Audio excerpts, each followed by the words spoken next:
So here's the short of a long story. Back in 2004, the voters of National City passed Prop T. Prop T put a term limit in place for the mayor's office. Each term is 4 years, and you can only serve 3 back-to-back. After that, time's up.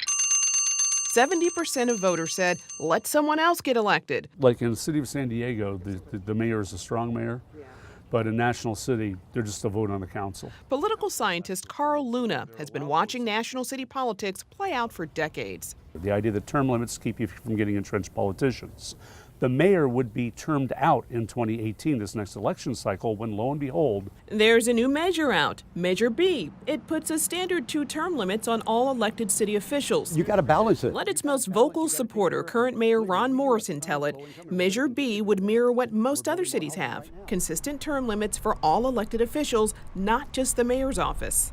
B puts us basically in line with what other cities do, the idea of 2 consecutive terms, and for all elected positions. To this point, we haven't had term limits. We've had term limit.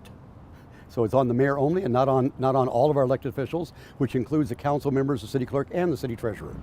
But not only does Measure B set term limits on everyone, it also hits the reset button on the term limit clock for the one guy who's already been in office 12 years and is terming out, Mayor Morrison. Clearly it would help the current mayor, who would get an additional 8 years in office under this, where in 2004 the voter intent was to have him have no more than 12 years.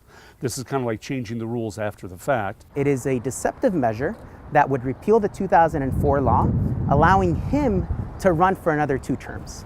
Jose Rodriguez grew up in National City. He's running for city council, and he's fired up about Measure B. I think it's hypocritical, I think it's backwards, and I think we need a change. So in response, he's pushing Measure C. We'll let Carl Luna explain it. So then a countermeasure was put on the ballot which says, no, we're going to keep the original limitation on the mayor from 2004, which means he's termed out in 2018, but then put term limits on the city council going forward. That means extending term limits to other elected positions without resetting the mayor's clock. What happens in National City is people decide to jump from one elected position to another, and they stay here for 40, 50 years.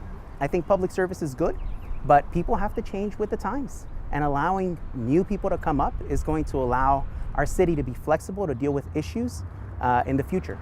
But Morrison feels experience is what National City needs, not new leadership. So after 14 years on city council and 12 years as mayor, what else does Morrison want to do? Oh my gosh, there is tons of stuff. We're getting ready to open up the waterfront, and there's a big dispute.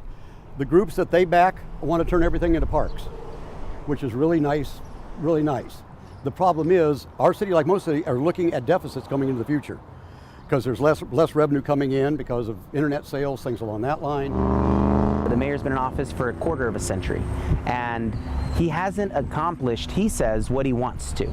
But if you haven't done it in a quarter of a century, you're probably never going to do it.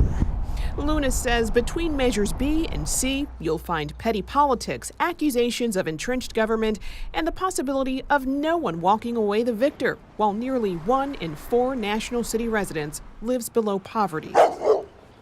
Often when you have competing props, though, it divides up the vote and they both fail, so you might be left with the status quo after all this. Jade Hindmon, KPBS News.